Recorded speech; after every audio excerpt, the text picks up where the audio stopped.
What's up, everybody? My name is Philip, and welcome back to the Bar Cigarette Podcast.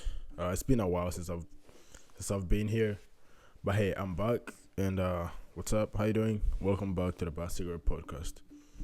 I want to talk about cities, bro. Like when you go to a new city, which I don't really do often, you get to see some new cool things that you don't really get to see in your city. And but like in my city, I always see some new things. There's always a new graffiti painting somewhere in the alley, that was like made without permission. It's graffiti. You're not supposed to ask for permission if you're gonna paint graffiti. I'm not saying you should go and do it. It's illegal also. But where I live, there's always some new graffiti. There's an alley in Knoxville, Tennessee, especially in downtown, where people go and then they paint graffiti, and then I guess it just stays there, and then people just show up and look at it, and then sometimes there's people who actually ask for permission. They go to the Dogwoods Art website, and then they sign up. After they sign up, after a year, when it's time for a new painting to be, or a new mural to be displayed, they might choose you if you signed up, and then just pull up and then paint and get paid. Last time I was speaking to this one guy, I forget his name. He just painted a mural there, and I asked him, I said, "Hey, dude, can I help you?" Because he was using some spray paint, and I like spray paint. I just bought some actually. Let me show you. Spray paint. I just bought some spray paint. I bought yellow and red. This is red, and then yellow. I also got this yellow. So it was this is my first ever spray paint. You know what I mean? I've not done anything in the streets because I don't want to do illegal stuff. I just don't want to be that guy. Maybe I do. Actually, no, I do not. I don't want to be that guy to that's doing illegal things around his town and stuff like that. But hey, when I met that guy, he was doing some spray paint on one of his murals. I wanted to help him, and he said, "Dude, I'm done. If you had come earlier, could have given you something to do." I kind of just wanted to be almost like an intern, get to learn how to use spray paint and stuff like that. But I just bought my own, and then I've been playing with it for the past week or two. I love it. It's my first time using spray paint, but it is safe to say that I don't know how to do graffiti, but I can do some stencils. I don't have any right now. I also bought this paper. This stencil paper. I can cut through. I can use it to cut stencil, and then I use that stencil to spray. So I just cut a piece and then write, and then cut stencil on the paper with letters and anything I want to write, because I write a lot in my paintings, if you know them. So this, you cut it, you carve your words in it. It's just paper. It's so thin, and then you use spray paint to put it on the wall and then spray it.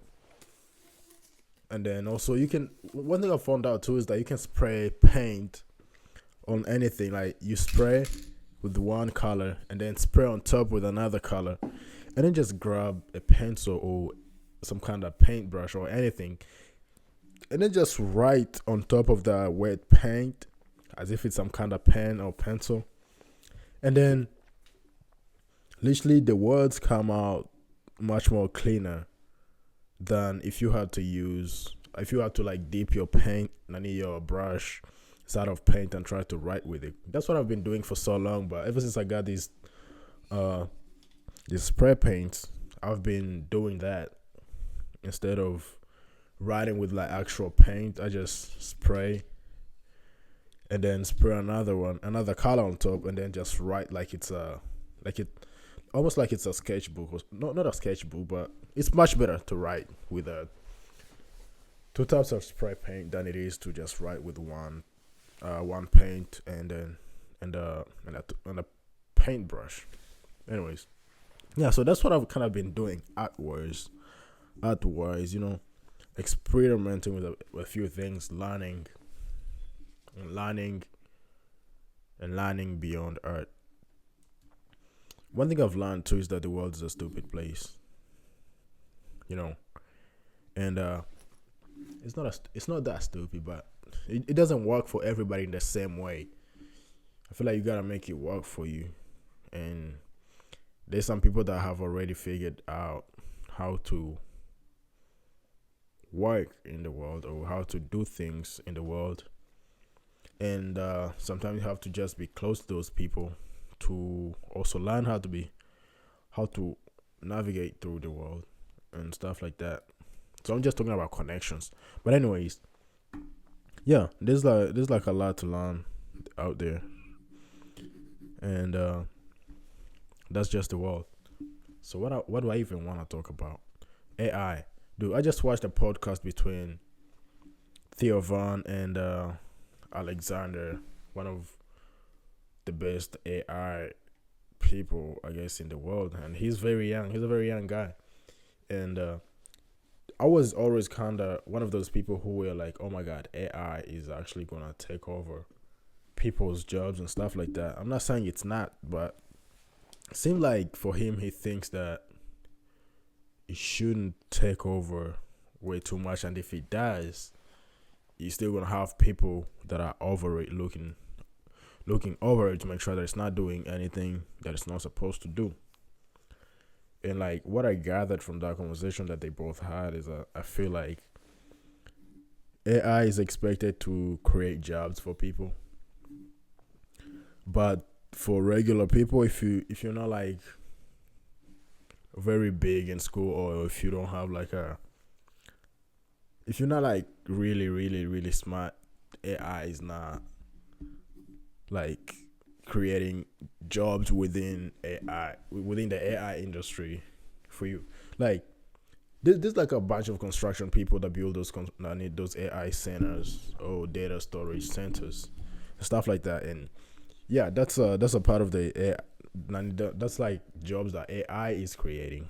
That's really good, but you can't just wake up out of nowhere. Like right now, if I decided that, oh, I'm gonna go out there and then work in AI, that's just not something that can happen. I feel like I just feel like it's something that you have to learn, or just like he went to school to learn about science and physics and stuff like that.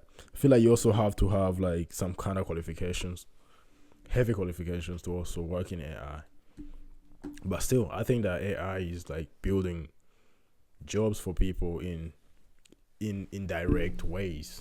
Like for example, people who build those databases or those data storage units in, well, I don't know where they are, but I know they are there. I saw some pictures. But anyways, yeah, I don't even know how I got into AI. But anyways, it is crazy to see how the world is changing really fast, politically, socially, and other ways. Uh, and I feel like you gotta change with it, dude. I don't know how everybody lives their lives, but the way I live, I feel like you just gotta learn new things and kind of just try to figure things out. Nobody knows. Seems like nobody knows what they're doing. Maybe I don't. Maybe I'm the only one that doesn't really know everything. But hey,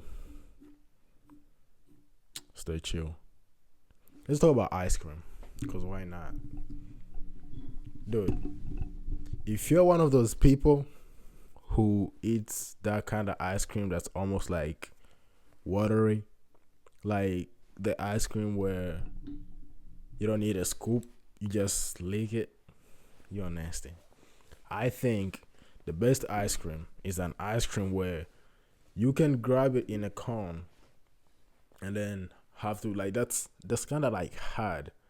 No, like the ice cream where You know how you go to get ice cream and then somebody kind of like pulls some kind of lever like this, and they hold the ice cream cone under, and that ice cream just drops, and and then like they, like, I don't know, they grab the ice cream cone, and they go in a circle like this to put the ice cream inside of the cone.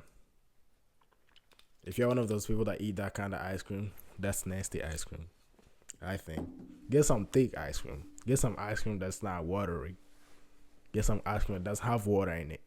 I mean, not like dry, but get some ice cream that's less watery.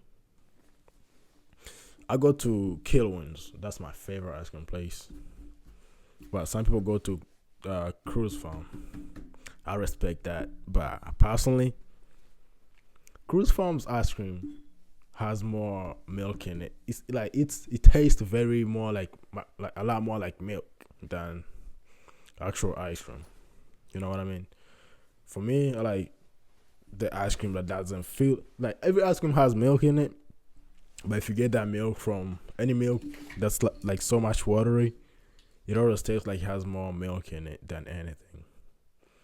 So, my preference, ice cream with no too much water. AKA Kilwins ice cream. Oh, I don't know where they get the ice cream from. I don't really think they make it in house. You know, one thing about small shops, I'm not saying Kilwins are small shops, it's a really big shop. But let's say you were in some kind of rural country place, and you see an ice cream shop. There's a chance that they actually make the ice cream for themselves. But if you go to like big stores, they get their ice cream from somewhere else. You know, it's not like their recipes. Maybe they have their recipes. I feel like Kilwins might have their own recipes and stuff like that. But small stores and small businesses are more likely to have their own original recipes that other big places do not have. So maybe if you want some really, really, really high quality, good ass ice cream, maybe you just need to find that lonely store in the middle of nowhere and eat some ice cream that's really good.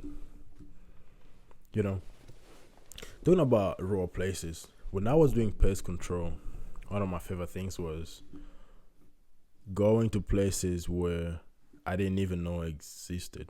Like, I remember at some point, I would get to the office, drive from the office an hour away to a place here in Tennessee that has a name and that has a name a place that shares a name with another state. So I remember I went to Chicago in Tennessee. I'm not even playing, bro. I drove to Chicago in Tennessee. Yeah, I went somewhere called Chicago, but it was not in Chicago. It was still in Tennessee. That's how crazy those drives were. It was out there in the country place. You take this road almost like as if you're going towards Chattanooga, and you go all the way deep in, like all the way there, and you make some weird turns in places where there's no internet. And I was using GPS. So sometimes when you are using GPS and you get into a rural place that doesn't have internet, the GPS system stays on. It keeps showing you directions. But if you by any mistake restart your phone, it's gonna shut off and you won't have any navigation systems. So I would know that. So I just keep my phone like that and not play with it. And then for me to come back, I would have to just drive blindly, not knowing where I'm going. And then if I see somebody, one person or two, I ask them, where's the nearest town? And they'll show me. And then I will literally drive towards that town. And it feels like, to me, it seems like the more people are in one place, the more likely there is internet. So I'll just find the nearest town and then get there, get internet or get data, and then navigate to wherever else I need to go. But it was confusing, but I feel like it was the most memorable part of that job. And if I was getting paid enough, I could do it again anytime.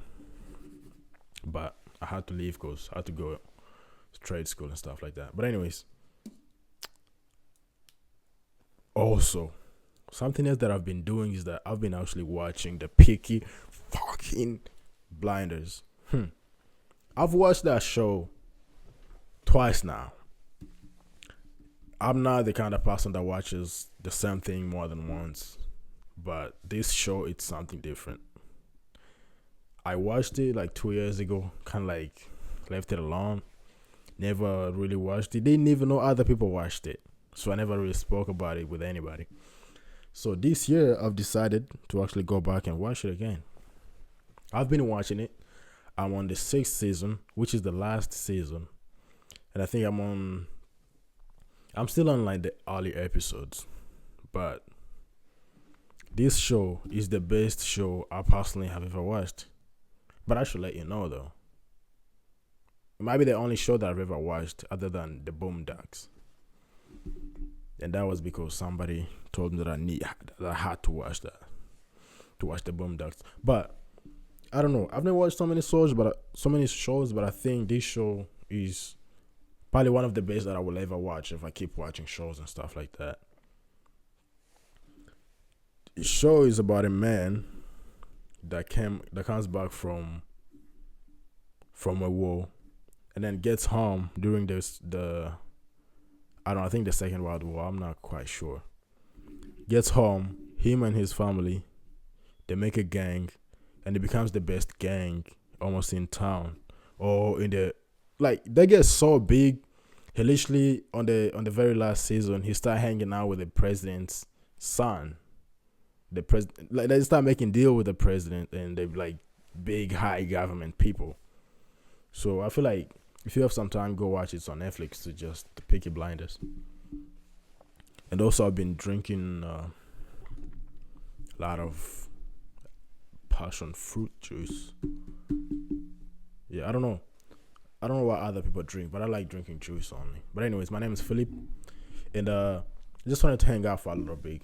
Thank you so much for watching, and this is the Bad Sierra podcast. I'm gonna try to post more often. I don't wanna abandon this